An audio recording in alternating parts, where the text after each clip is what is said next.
Sveiki, kaip praėjo treniruotė? Reikia lengviau. Jeigu nori būti krepšininkas normalus. Lengviau. Okay. Žodžiu, aš norėjau, ta prasme, turiu tokią informaciją, kad jūs iš Graikijos grįžot su savo Mercedes Rooster.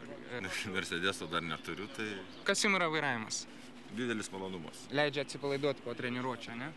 Nu, atsipalaiduoti, kitas iki įsitempta, jeigu priklauso kaip vairuoja. BMW turiu.